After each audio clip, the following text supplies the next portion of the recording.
In this tutorial, I'll show you how to indent rows in Smartsheet to create a clear hierarchy and better organize your projects. Start by opening the sheet that contains the rows you want to organize. Locate the row you would like to indent beneath another row. Next, click on the row you want to indent.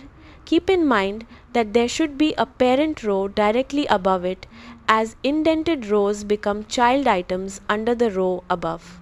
With the row selected, go to the toolbar at the top of the screen and click the Indent button.